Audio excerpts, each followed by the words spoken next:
Oh, and last week it was like negative 55 in here. So can you make sure it's at like 72 or 73? Yeah.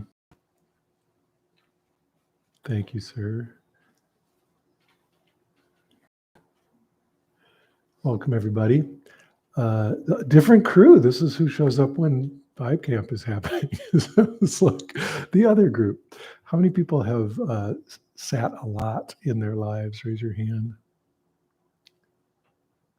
Okay, good. Normally we're going to sit here for an hour, and you're encouraged to remain really still. So if you haven't spent a lot of time on a cushion remaining still for an hour, you may wish to grab a chair. We'll bring you a chair now if you need one. Other than that, I'm going to do a guided meditation. So I'll be speaking a lot, and you're welcome to follow along. And you're also welcome to not follow along and just do your own sit in the group. That's fine too.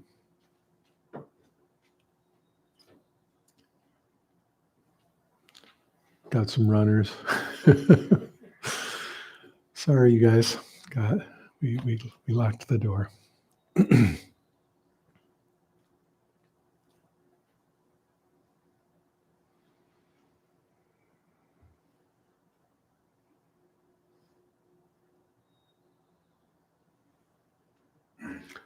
So let's begin by simply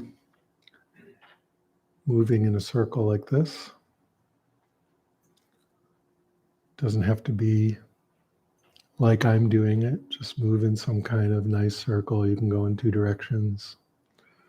directions if you want. But I want you to start feeling how that feels. Feel your pelvis, feel your spine, feel how do your shoulders and neck react. Let it be loose. Let it feel good. Don't do it if it doesn't feel good. And just tune into that movement. And if you can, tune into the, let's call it energy of the earth. That's kind of sticking you to the cushion, and how your spine is rising up from that and just moving in a nice circle.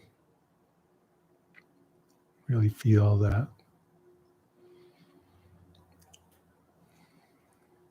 How it feels in your pelvis, how it feels in the diaphragm. And where's the center of the movement? And how is that interacting with this energy of the earth? Of course, both gravity, but also more than that.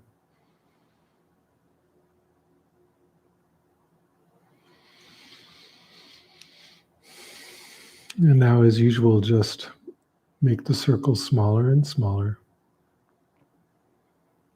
Smaller and smaller, smaller and smaller. Really feeling it until you're still doing a circle,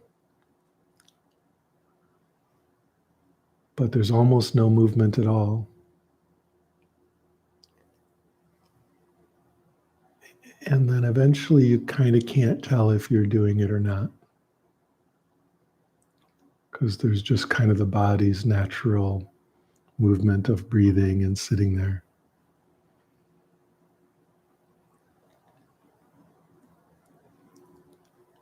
And then just let go of any sense at all that you're moving on purpose, and instead just rest. But notice there's still some kind of natural, slight rhythm of movement there. Heartbeat, breathing, even the uprightness of the spine moves around a little bit, but no more circles, just sitting still.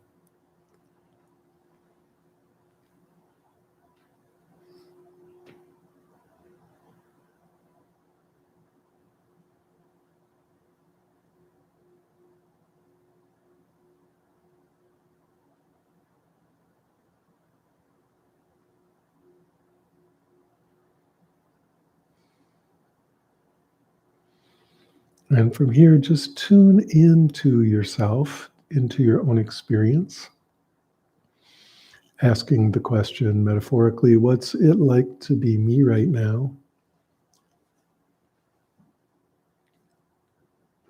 Several folks, bunch of folks still have their glasses on. You may wish to take those off. You don't have to, but just in case you forgot they're on, just reminding you. What's it like to be me right now? Check in with yourself. The internal weather report. How's the thinking mind, the feeling, emotional heart, the sensations in the body in general, the overall mood, the overall weather.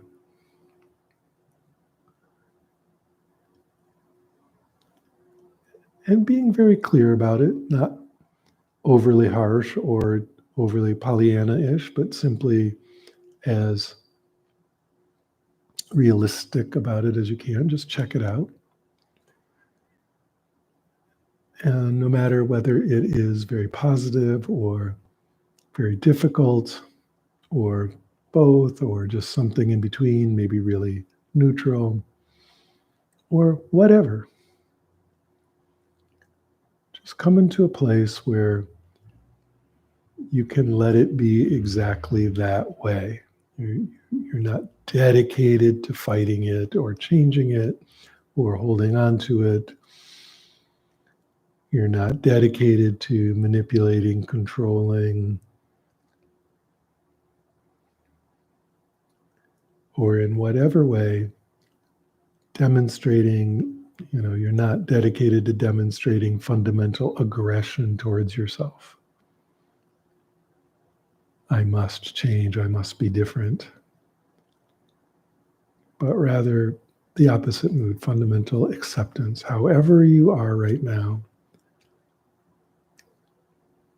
letting it simply be that way without fighting it.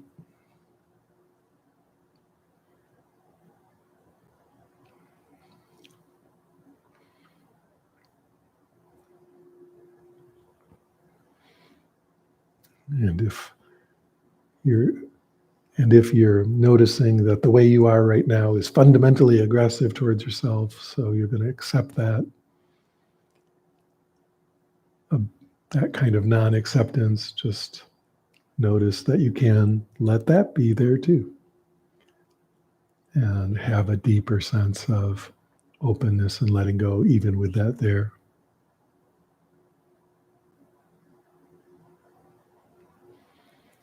And so let's just sit together for a little while, opening and letting things just be the way they are.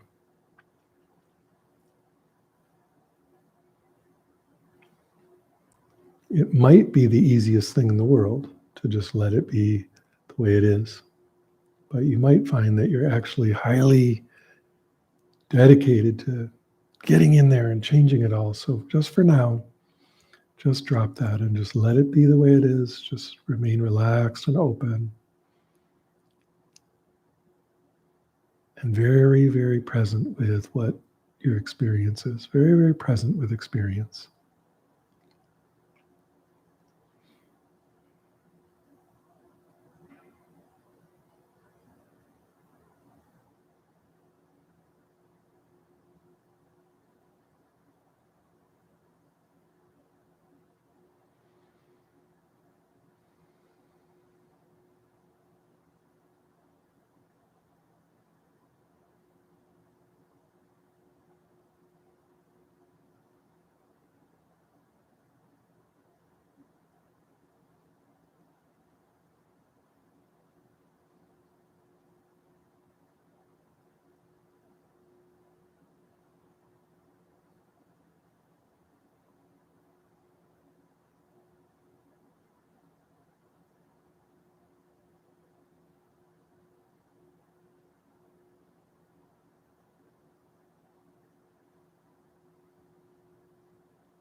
Good. Let's do a little bit of Anulom Vilom together. So this is alternate nostril breathing. If you know how to do it already, just go ahead and do it. For those who don't know how to do it, we're going to cover one nostril, usually covering the first, on the first round, covering your right nostril with your thumb. Just close the nostril and then breathe in the left nostril. Then close the left nostril with your middle two fingers, or maybe you learned it with other two fingers, but close the left and breathe out the right. Then breathe in the right. Close the nostril, breathe out the left.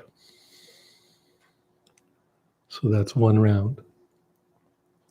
So you breathe in the left, close the nostril, breathe out the right, then breathe in the right, close the nostril, breathe out the left, right? So you're always breathing out the opposite nostril from where you breathed in. And to begin with, let's do this in a very balanced way. So whatever your normal breathing is, somewhere that's very comfortable for you, breathe in doing a count. I'll just give you an example. Breathing in 1, 2, 3, 4. Close the nostril, breathing out 1, 2, 3, 4. Or whatever rhythm feels good, but have it be the same amount. Same number of counts on the in-breath as the out-breath. Let this be very relaxed, very pleasant, no struggle. If it feels uncomfortable, don't do it. Let this work for you.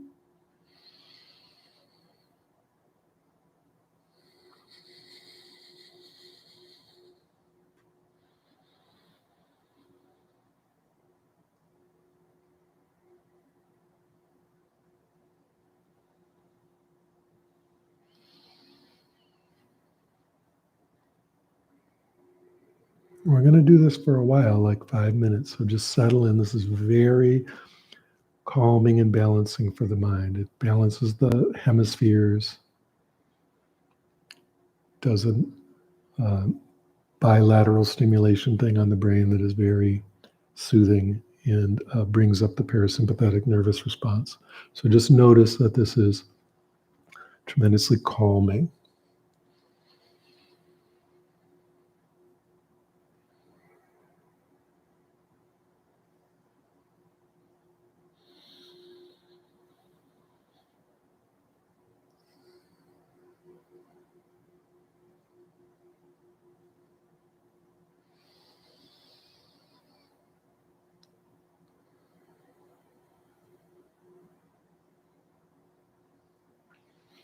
If you're counting to keep the breaths of equal length, you can use numbers. If you want to use seed syllables, you can use om on the in-breath and hum on the out-breath.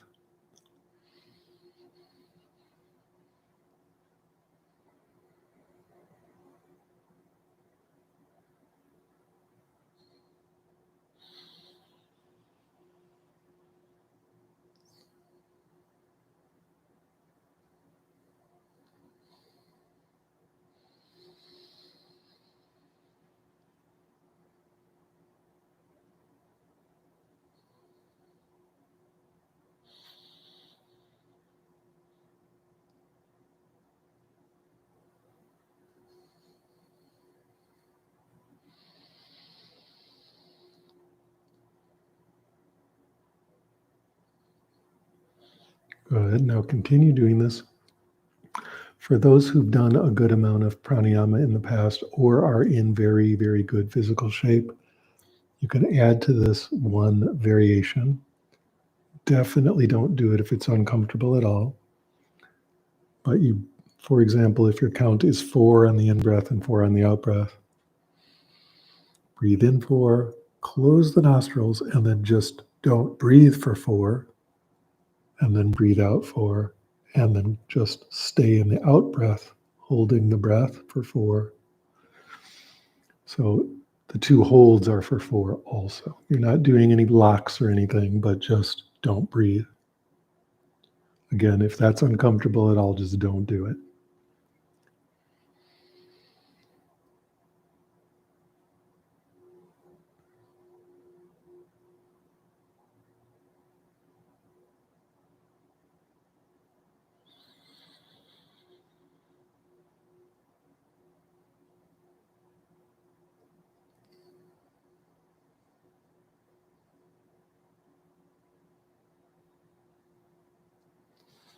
If you find that you're gasping for air or if anything like that, then don't do it.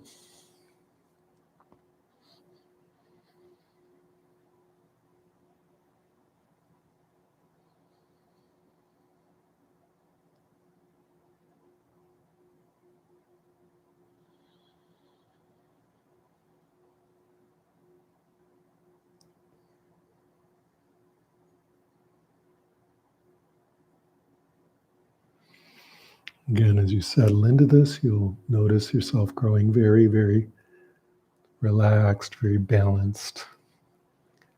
And the general level of activity in the brain will die way down. The mind activity follows breath activity. So as your breath, especially if you're doing the pauses, as your breath is just paused, that's gently leading the mind into pausing more often also.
Very good. Now end on an out breath through the left nostril, since we started breathing in through the left nostril. And then just relax and breathe easily. Settling into that more balanced, even, grounded state.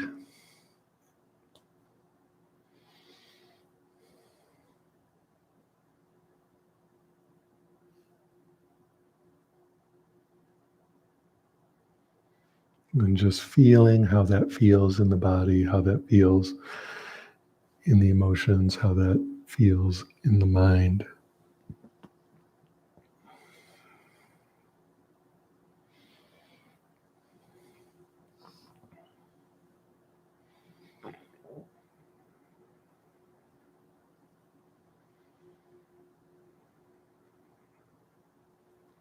When we're doing just the alternate nostrils, that's called anulom vilom.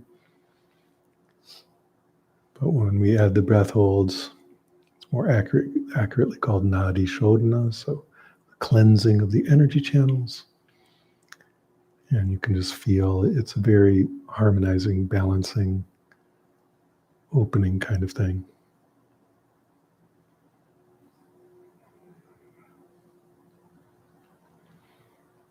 From there, Just let your mind naturally and effortlessly notice its own openness, like the sky. Just be the sky. Wide open, not congealing or crimping or constricting around anything. And noticing the natural wave of the breath rising and falling, but mainly just resting as wide openness, boundlessness. There's a real urge here to try to force the mind open or try to do some effortful thing to make it wider or make it bigger.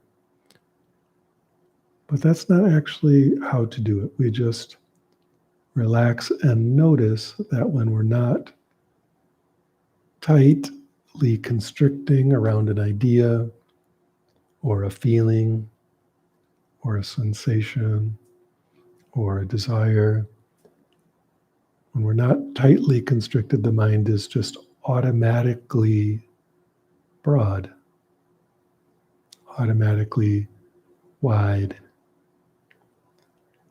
So relax in such a way that that naturally already existing automatic sky-like mind is present.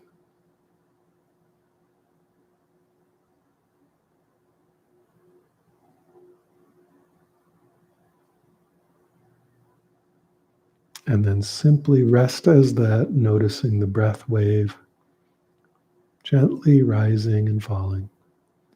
We're not really concentrating on it at all. It's just there in the sky of the boundless awareness.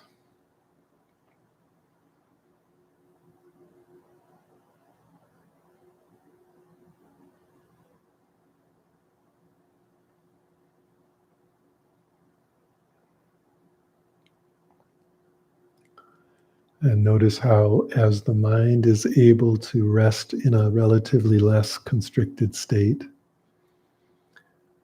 the body as well can begin to relax and open a little more. Releasing tension in the face, like if you have a stuck scowl on your face or some kind of expression that you're tightly holding, notice that you don't have to hold that expression. It can just, of its own accord, just release. Any tension in your face can just relax. The upper and lower teeth are not touching because the jaw is relaxed. And any other voluntary tension that's in the body can just release itself into the openness of the sky-like mind that is always present.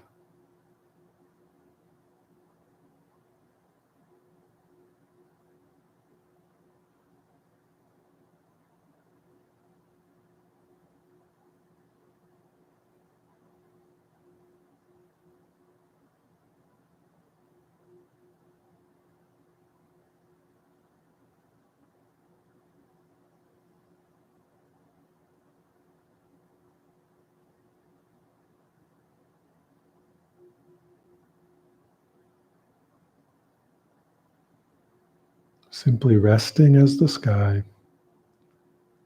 boundless openness of awareness itself, allowing the breath wave to rise and fall. Begin to notice if attention is being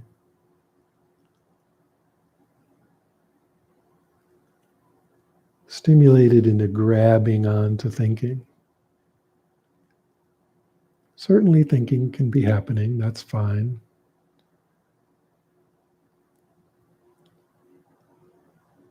But don't let attention grab onto it.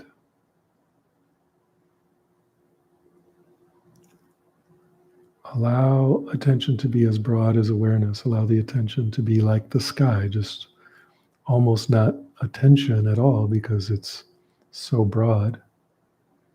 It's wide awake, it's very clear, it's very sharp, but it's incredibly broad. And if it begins to constrict down and grab onto thought, just let that go. Don't grab on. Or if you do grab on, just let go. We're not engaging with thinking. Neither are we fighting it, trying to control it, trying to make it go away, judging it, or anything else. Simply not engaging.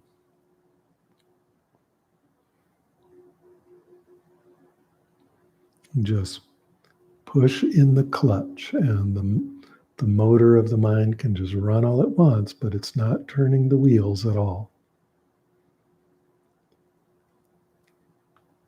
And I invite you, as usual, to let go of all fidgeting.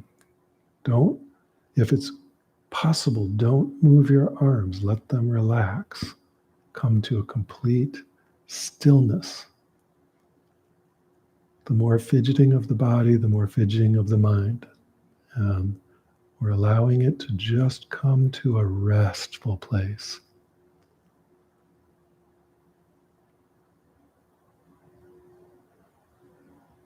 A relaxed, restful place.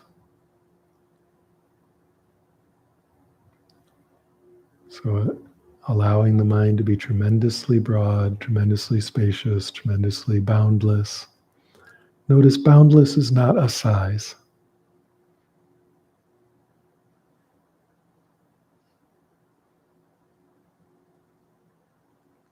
It's just without a boundary.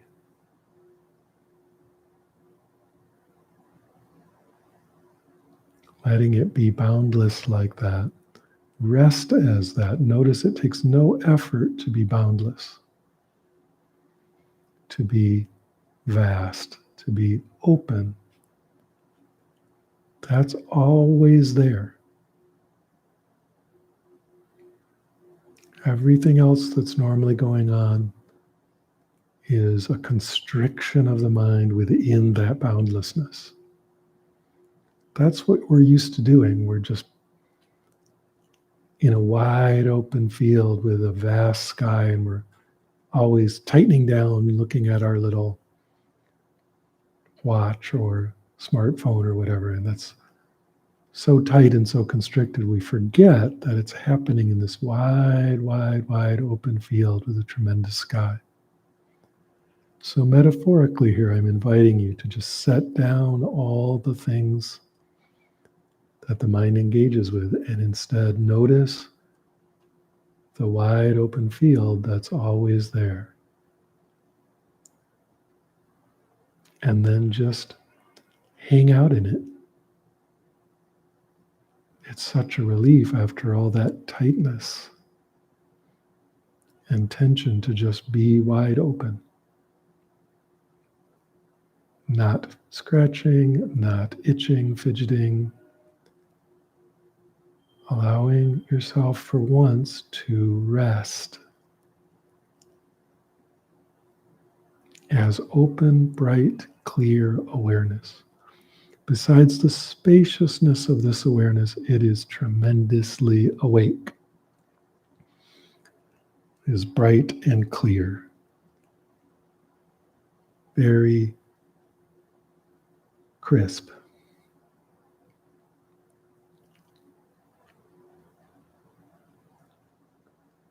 It's always wide awake.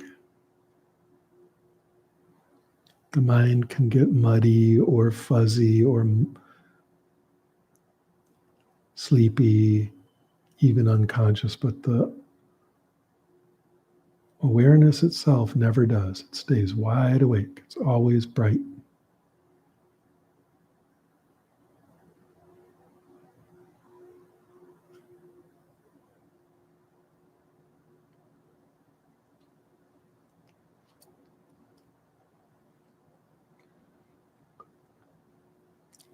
And just like we're not engaging with thought, notice if you're engaging with a bunch of emotion, again, letting emotion be there. In fact, any emotion, no matter how positive, no matter how negative, no matter how difficult, no matter how easy, let it be there by all means. Don't do anything with it at all, but don't engage either. Don't get caught up in that whirlpool. Just let it do its thing very naturally. It just does its thing. And the wide awakeness is completely aware of it, completely clear about it, but not engaged.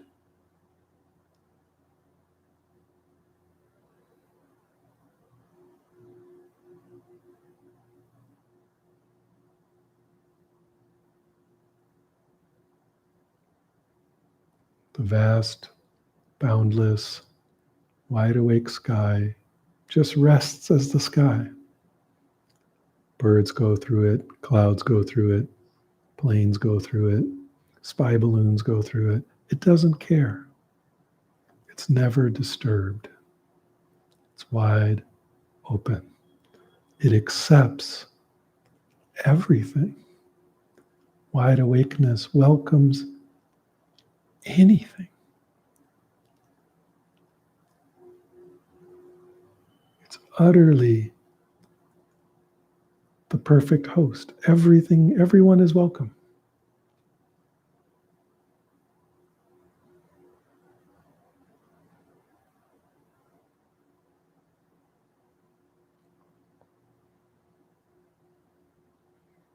But not grabbed onto, not constricted around.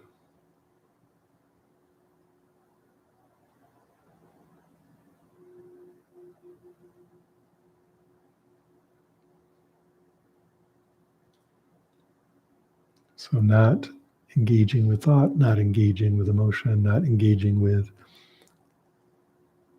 pleasant or unpleasant body sensations. Aware of all of that, and yet resting beyond it as wide awakeness that is very welcoming. Let's rest there together for a while.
Good. Now notice if within this brightly awake spaciousness, there's somebody doing something. There's a person who's meditating.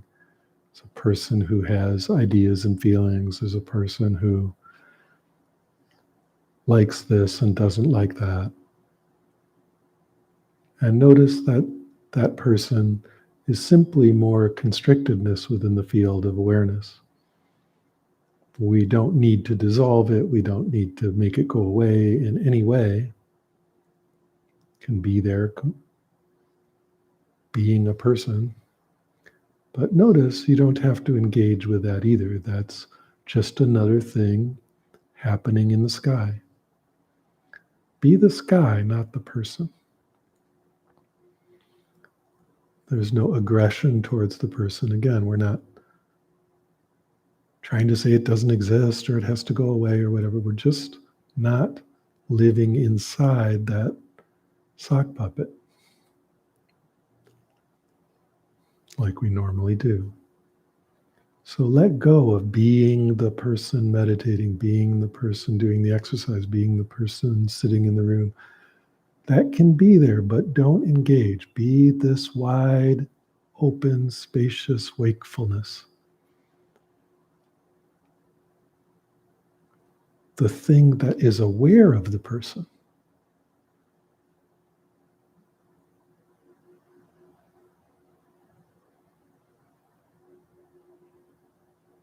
Not separate from the person, but neither wholly identified with it.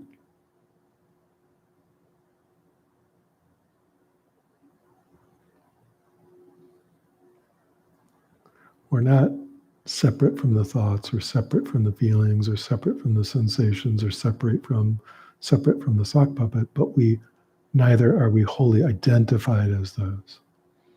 We're not engaging it.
Notice as time passes and we're not engaging with any of this activity, there may come a sense of like, well, what am I supposed to do? I'm just sitting here. And then we start grabbing onto those thoughts, and then we start having feelings about those thoughts, and then we're all the way back in being the person doing something, and we're re-engaged. And so the answer is, you're not supposed to do anything. So just let go of all that and rest as the sky-like, wide awake clarity.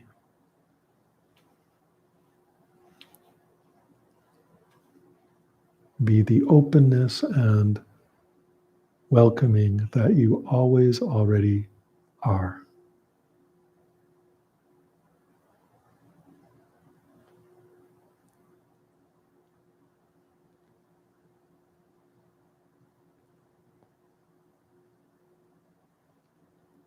If you're asking yourself, how do I do that?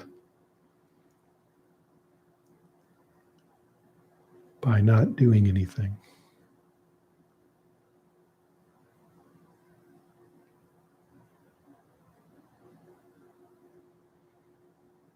Not doing anything means not even engaging with a thought, not even engaging with the idea of being somebody doing something or not doing something.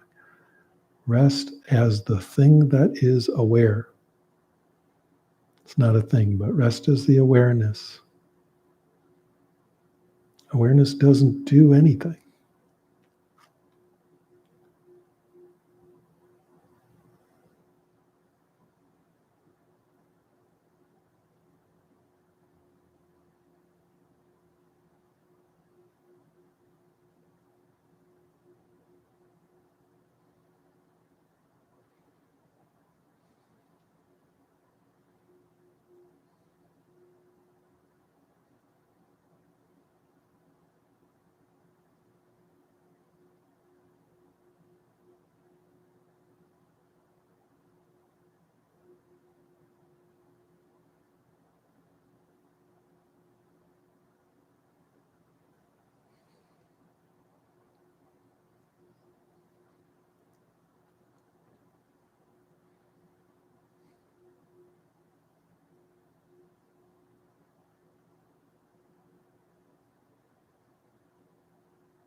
I invite you to take this even further.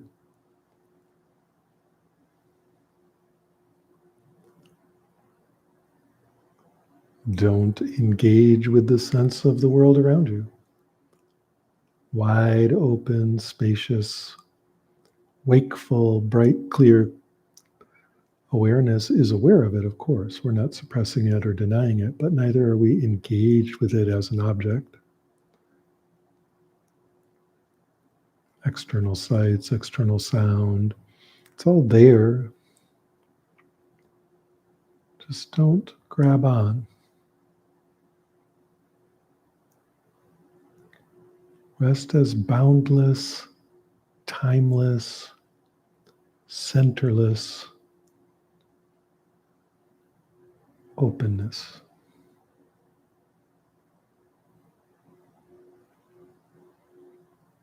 We're very used to thinking of ourselves as a solid being stuck in a three-dimensional world. This is the opposite of that. This is just vast openness that is awake without any spatial referent. This is, in a way, the space that the world appears in, not the world.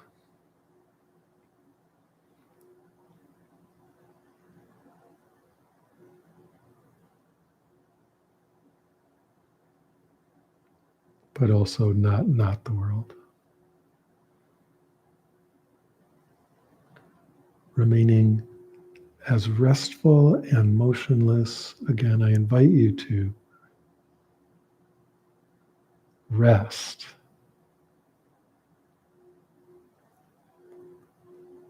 Both mentally and physically.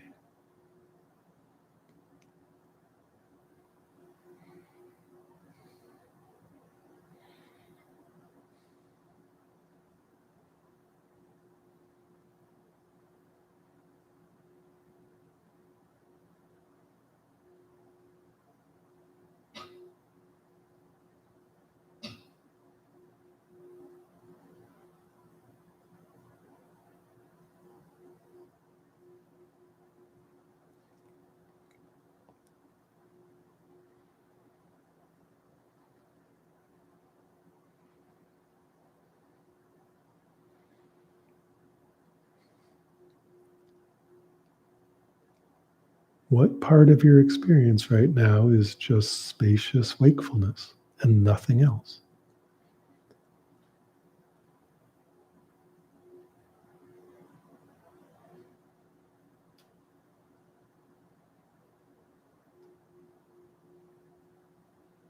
Rest in that.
Now, very gently, very slowly, if you wish, allow your eyes to be open, remaining focused very broadly, not narrowly staring at anything, just as if you're looking out over the ocean all the way at the horizon.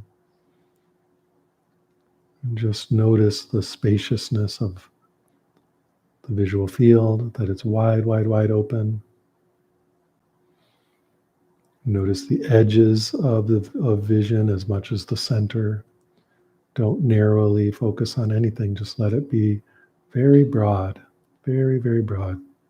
You're not looking at anything. You're simply looking, simply seeing.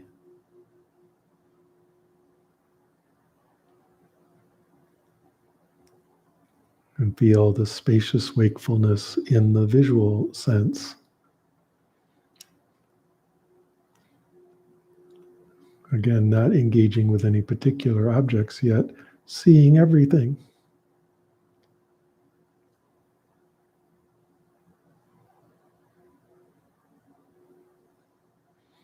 And you don't have to stare. Your eyes can move if you want. And you can blink and stuff. It's just that it's wide open without being particular.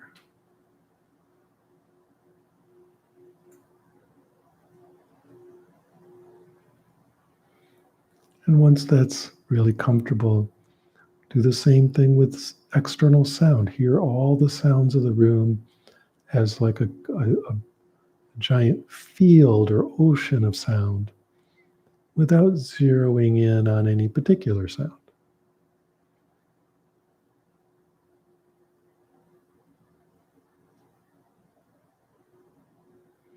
And then rest with the vision wide open like that, seeing the entire periphery and center of vision all at once, the whole visual field all at once, and hearing the whole soundscape all at once, wide open, welcoming all of it, tremendously awake.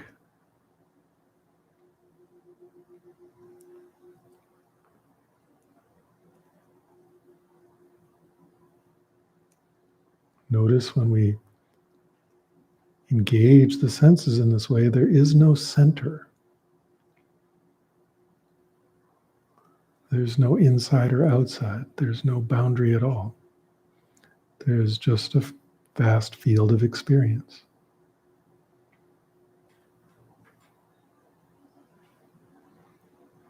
Any thoughts or body sensations are simply arising in the same field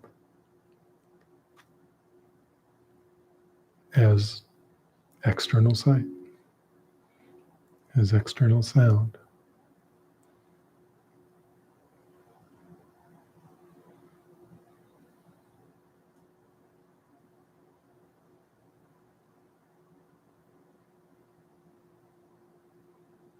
Boundless freedom in wide awakeness. Everything included, nothing excluded.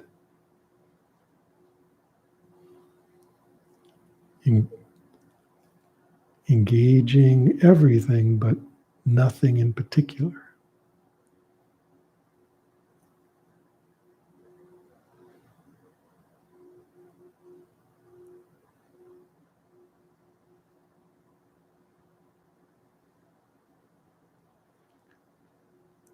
Now ask yourself, and don't answer from thinking or memory or reasoning or rationalization or the mind in any way. Simply look for the answer. Where is the center of this awareness? There might be a center to the visual field, but that's different. Where's the center of awareness?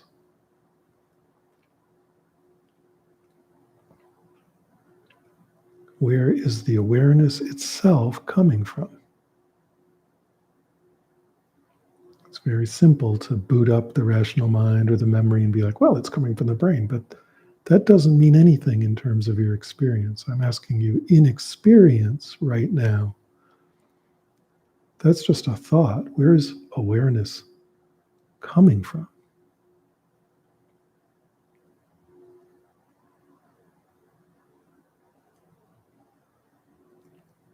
Where is it? Is there like a fountain of awareness that it's pouring out of?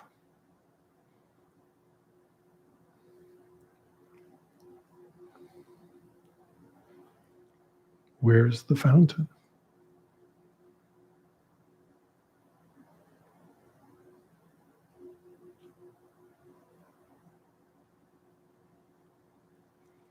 With your eyes open, look at the farthest away part of vision.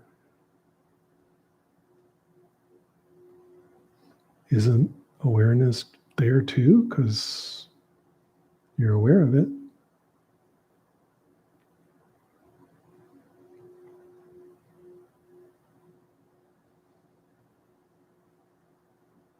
Where's the awareness located? Well, if you look at your own experience, the awareness is everywhere.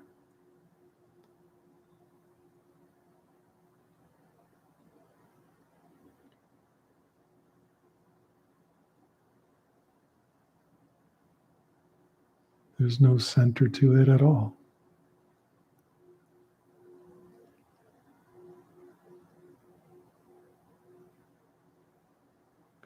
The seemingly furthest away part of it is just as aware as the seemingly closest part of it.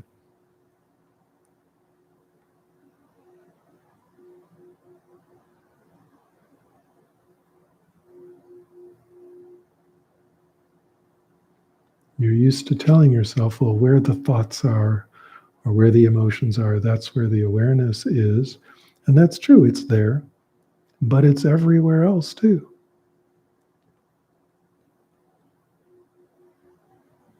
Not as an idea, but just notice there it is.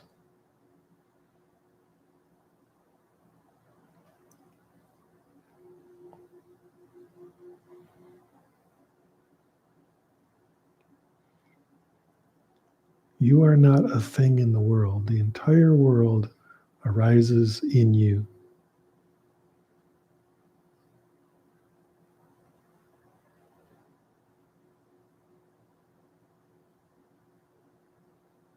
Without any effort, without any doing, wide open, wide awake, it all arises within you.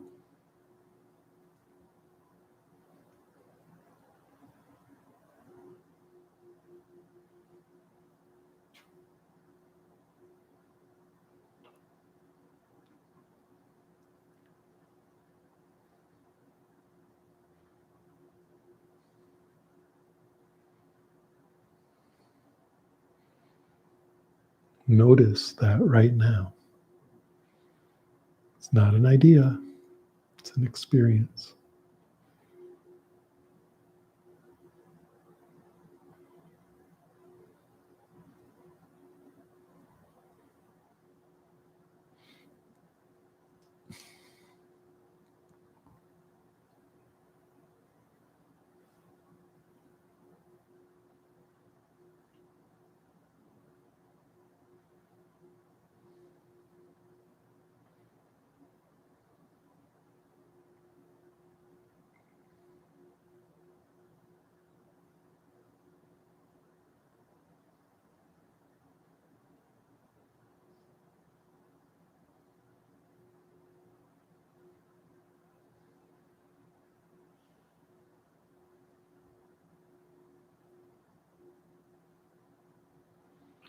Rest as the wide open, bright, clear, wide awake awareness that has always been here, that never changes, that never goes away, that doesn't need you to make it stronger or better or clearer or to even find it. It's the thing that's looking. It's never been lost. Rest as that now.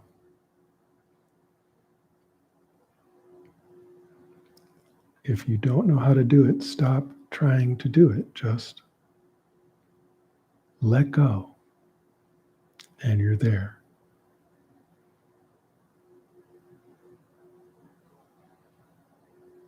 It's the most obvious thing in the world.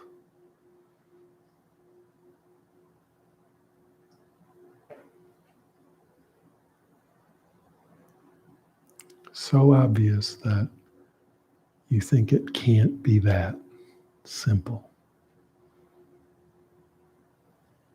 But it is.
Om Shantakaram Bhujagashayanam Padmanabham Suresham Vishwadharam Gaganasadrisham Meghavarnam Shubhangam Lakshmikantam Kamalanayanam Yogi Gamyam Vande Vishnu Bhavabhayaharam Sarvaloke Kanatam.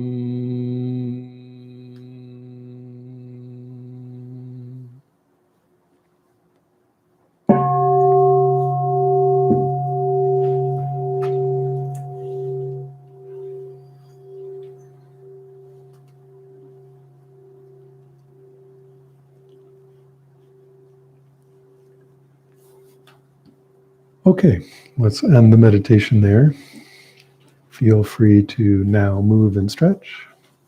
If you have to use the bathroom or whatever, go do that. Ruben has a microphone if you feel like asking any questions. That's the man in the bass fishing hat. Bring the pro, yeah. It's pro bass fishing. He'll bring the hat and the microphone over to you if you have questions. I wanted to talk about the Anulom Vilom. So, the idea is you're alternating sides, right?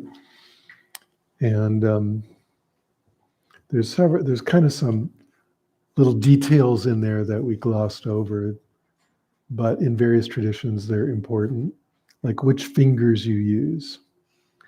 And maybe it is meaningless, I don't know, but the traditions are very particular about this and also different. So the way I learned it, you make your hand like that. And then for the right nostril, use your thumb. And then for the left nostril, use those two fingers.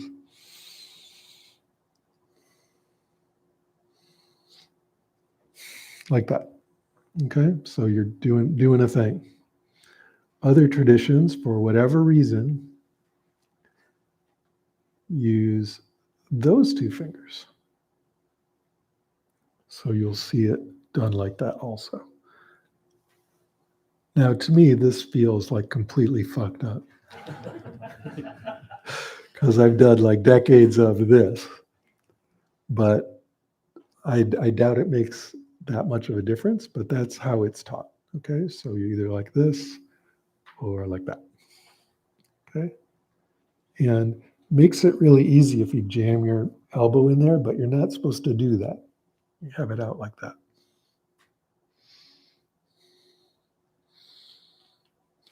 Okay, It's also super important that you never strain yourself doing any pranayama. It should always be super easy and relaxed. And if you're straining, you're going too far.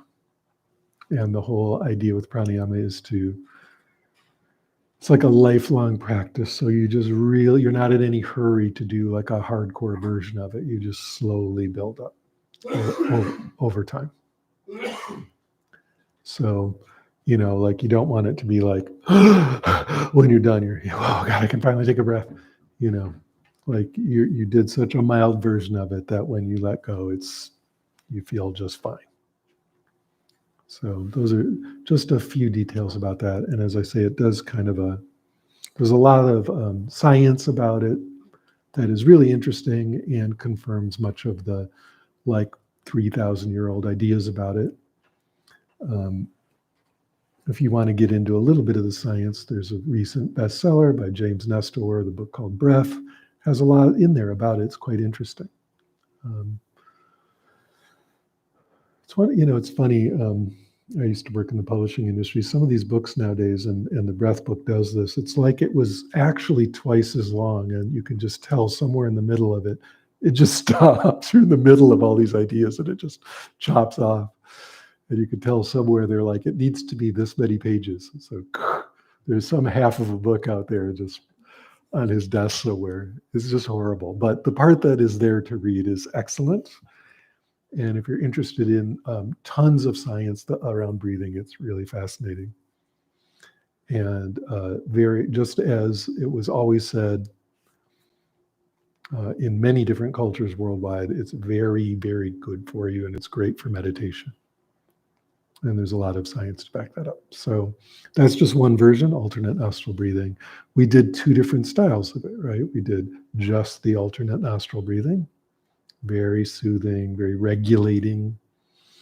But then if you did the hardcore part, you held your breath both at the end of the inhale and at the end of the exhale. That's a little more intense. So only do that if it feels good. And if you want to, I had you counting the same amount for the inhale, the hold, the exhale, and the hold. But you can make those holds a lot shorter if that feels better. So I encourage you to do that for 5 minutes or so before you're meditating, because it really makes the whole thing much easier. So that's a little bit about that particular pranayama, usually in English called alternate nostril breathing. I don't know why, but the real name is Anulom Vilom, which means something like alternate nostril breathing. Good. So comments or questions about that or the meditation or anything else, raise your hand and Ruben will bring the microphone. Just reminding you that it's not just the folks in the room. There's a whole internet of the listening. So if you don't want to give your name or whatever, that's cool.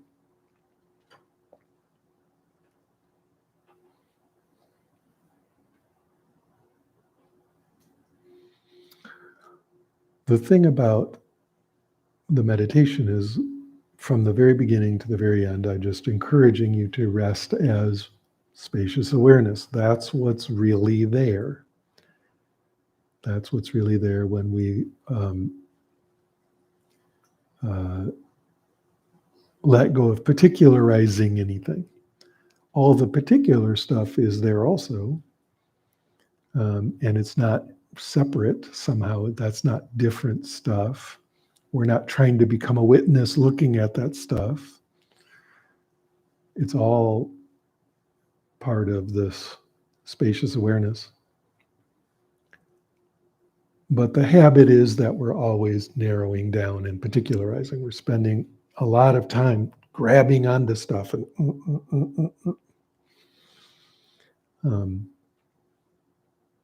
I was kind of a precocious kid, and I remember being with my parents in Cape Cod in about, I don't know, the early 70s, and I'm in like middle school, and I find this book, and it was called Slaughterhouse-Five, and I'm like, this just looks great.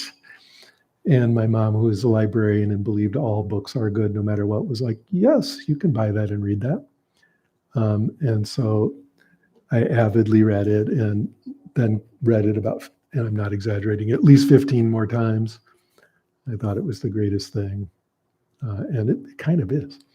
But in there's this image because there's these time traveling aliens, and the time traveling, totally timeless, free in time aliens are trying to explain to other timeless aliens what a human being's view is like. And it's a really great long description, but the short version of it is it's like the human being is tied on a flat car on a railroad track. And they can't move their head, and the railroad car can't stop moving. But even more, even where they're looking, there's like a welded steel viewer. And so they can only see one spot in that at a time, even though there's all of time around them, right? And so that image has stayed with me all the way from Cape Cod in the early 70s. It's like there's a thing there that is very true, that we're constantly narrowing down into our thoughts and forgetting all this, and narrowing down into feelings and getting all caught in it and forgetting all of this, even though all that's still there and we're even still aware of it. It's like we're tied to a railroad car on a railroad and we only allow ourselves to look at these little, and it turns out that gets really uncomfortable and really tight and really bound up and really unpleasant. And then we try to fix it down inside itself like that. But the fix is to just remember that there's all this out here. Instead of we've got this, and we think the solution is more of this, just different or better this. And it's like, no, open. Throw away the viewer and get off the railroad car and just remember there's a whole, you don't have to invent it. It's already there. Just quit trying so hard. It's like, relax and open. It's right there. It's nothing to do. And always, our culture is like, get down in there and do more of the tight thing. So again, we're just really strongly habituated to that. So over and over again, I just invite you to relax and notice the sky-like thing that is here all the time. It's not that this part is something different, that's part of the sky. So it's not that we're separate from that, but we don't have to just be that. And one of the things that we're always crimping down into is the sock puppet of our personality, which again, it's there. It's not there. I mean, it's an experience, right? But you don't have to be that all the time. And you don't have to force yourself inside that really tight, tiny little stinky sock puppet all the time. It's just not all there is. But so many traditions are going to kind of encourage you to like throw it out, or it's not there at all, or whatever. Well, no, you can't throw it out, and it is there, and that's fine. You just don't have to be it or exclusively it.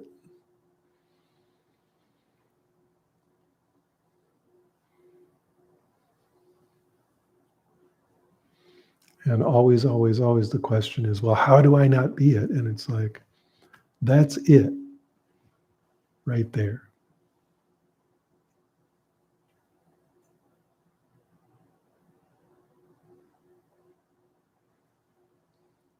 So again, questions, comments, reports, critiques. I always like a good critique. Ruben, do your thing. I'm doing it. Yeah, I'm feeling it. Raise your hand if you want to say anything.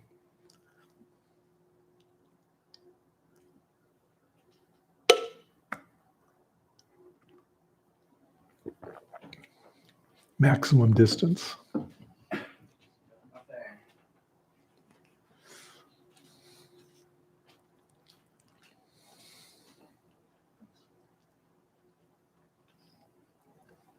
Hey, I don't think it is actually. Just a minute. We want all the internettery to hear this as well. Internettery.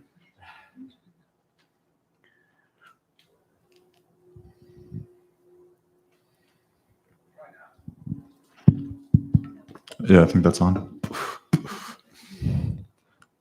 Thank you for the meditation. Thanks for coming. My question, a lot of the way that it's made sense for me to kind of drop into the wider lens that you're referring to is to like, someone once told me like to just don't be yourself, be the room that you're in. And that made sense to me for whatever reason. And like, it's not like I'll be in the grocery store and like I'll be like, something will feel hectic, and it's like just be the grocery store, and everything gets easier. And then at some point during your meditation today, you said to drop even The grocery store. yes. Yeah. And Be then the sky. yeah. It's just a bigger version of the same instructions. Hmm. How big is the sky? Maybe I misunderstood, because I thought you said like drop the seeing and the hearing and just be awareness itself, independent Which, of. and then I said, which is aware of all that, but isn't being any of it. Okay.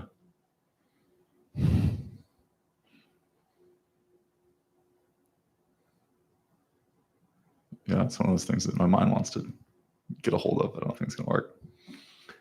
Yeah. And you can get a hold of it in that way through the mind. But again, that's engaging all the thinking. And now you're down inside the tight constricted hole again, right? And so it's not that you can't think. You're, as I kept saying, please think, but don't engage it like that. Just notice that even the thing that's trying to think is happening within this sky. Okay. Thank you. Yep. Thanks for your question. What else is going on out there? Tina.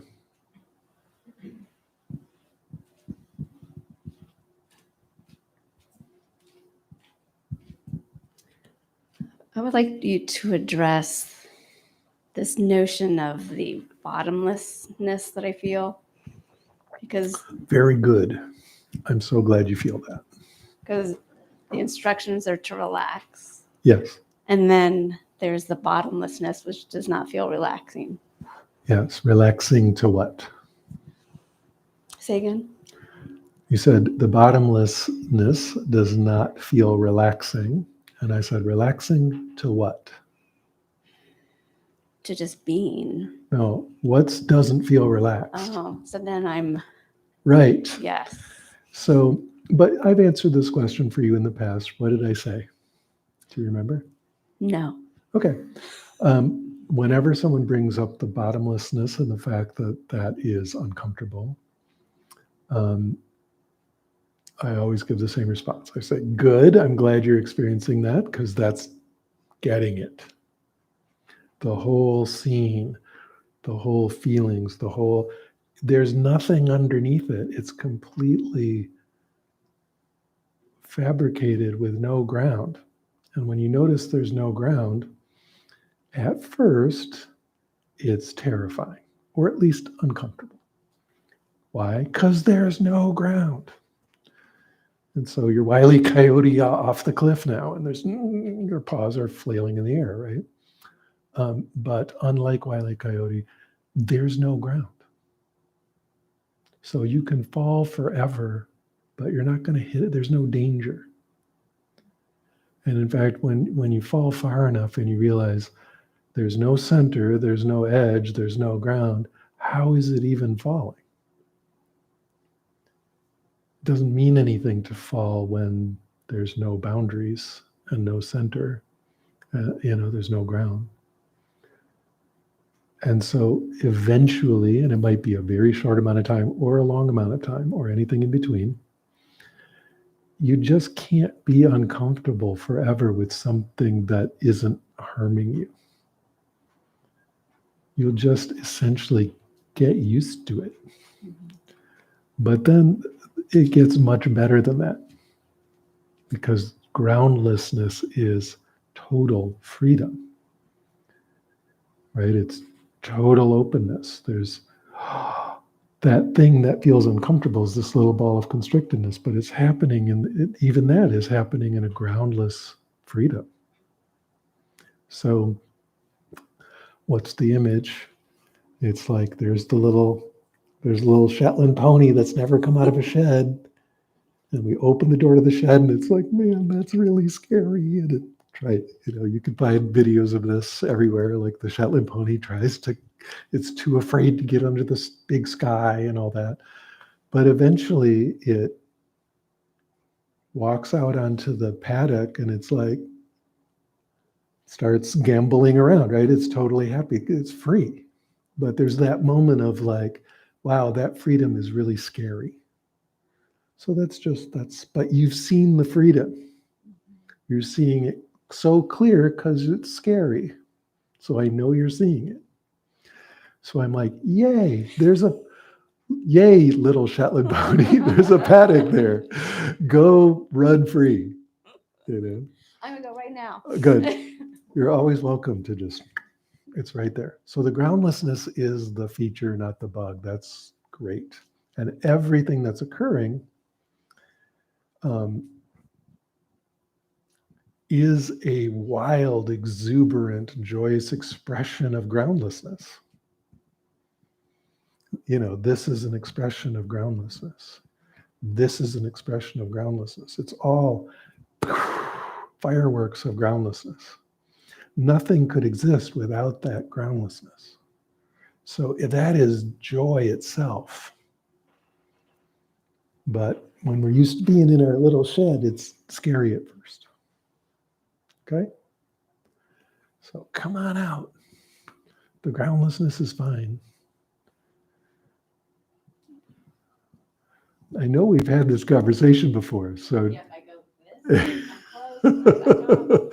yeah, so you have all the time in the world, but eventually. Okay? What else?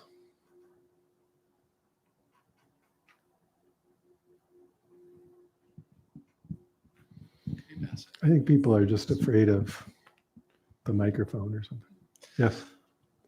I'm curious if you could talk about how to work with when there's like mental states that have like positive feedback loops of like agitation. I feel like I almost never encounter this like in formal sitting practice, but if, for example, I'm like awake in the night and wish I was asleep, there can be like even very subtle levels of frustration with that will like Sure. increase like agitation, which then makes me feel more awake, which then is more frustrating. and then like attempts to sort of relax or let go feel like there can be like a futility sort of feeling in that like relaxing and having more like openness and clarity can sort of just like increase the clarity that there's a lot of agitation present or Sure. yeah. What's that agitation present within? A boundless, wide open. Do you think the boundless, wide open, wide awakeness is in any way bothered by the agitation? Does the agitation shake boundlessness or somehow corrupt it or debase it? I don't know. It seems like a good question. Yeah, good question to look into. I would suggest it can't. And so focusing on the agitation again, crimping down on you, that just now all you can see is agitation, and it's a big problem in your microscope. But if you look up from the microscope, it's a microscopic non-problem. in the field of this. So there's some agitation happening. Great. The waves in this infinite ocean, even 100-foot, 100-meter waves in this infinite ocean, do not bother it. So the narrowness of the focus on that is making it seem gigantic. But there is another thing, which is when there's no, for example, when you're waking up at night, or if you're engaging in this kind of meditation where you are sort of non-controlling, the letting go of the controller means that things that are normally suppressed and denied and held under great tension, held down, are coming out. Whoops, the torsion is being released. So it is telling you something about your psychology, which is there's some suppression and denial and control going on of stuff you don't want to feel. And so the long range, and I'm not a therapist, I'm just talking as a meditation teacher, it might take a while of just letting go and letting the agitation come out before you're not holding that shit so tight anymore. Same thing at night. There's things that we don't want to think about. And so during the day, we can use our attention and our control and our kind of like supervisor part of our mind to not think about that with force. But then you're laying there at night and that supervisor's asleep. And so all the little rats come out to play and there's no one there to stuff them in a box. So again, at least in terms of meditation, the idea is while you're sitting there, allow that stuff to come out. Let the agitation come out into this vast field to play in, and where you're not trying to not experience it. Rather, as I said, you're welcoming the experience, even if it's bad. Right? It's unpleasant. But okay, unpleasant experience. And then it won't be so, it won't have so much back pressure, right? Because it's just, there used to be, the guy who founded the San Francisco Zen Center was a Japanese Zen Roshi, Suzuki Roshi. And he used to say, people think that if you have a bunch of cattle and you want to control them, you build a fence around them.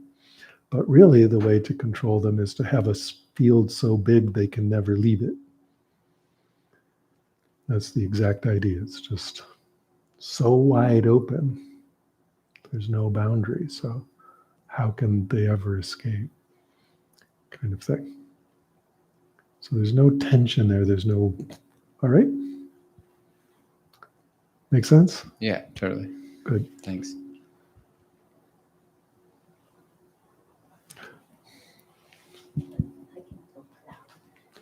What's that? I know, but we have the internet folks. That's okay. We want them to hear too. Okay. Is it the same with physical pain? What do you do when you meditate? And like today, it was so long that my Your knees hurt. and I wanted to move, and you said, "Don't move." So, Yeah.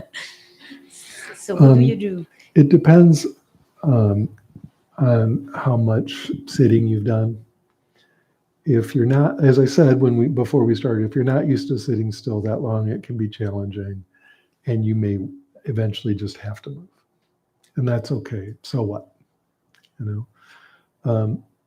But over time, as your practice deepens, you learn that any kind of pain, let's say this sort of pain, eventually your legs are fine with sitting. But let's say there's other kinds of pain, like you hurt your elbow or something. It's just in agony. Well, it wouldn't matter how you were sitting, right? And so it's the same thing. We let the pain be there, and in fact, we don't resist it in any way. Let it fill awareness, and it paradoxically will hurt much less. Still hurts, but much, much less because we're not resisting it. And resisting it is actually makes it a lot worse. Okay, and interestingly, if as a meditation teacher, I've worked with people in extreme medical pain, like terrible medical pain, and this way of working, it takes time. You have to build your practice up to it, but being able to allow themselves to be all the way in the center of the pain, the worst part of the pain, and just relaxing there with it, so dramatically changes their experience of pain that the people I work with became dedicated meditators. It was very, very, very helpful.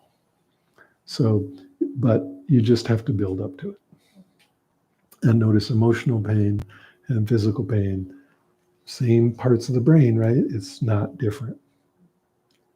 Yeah. Thanks for sitting.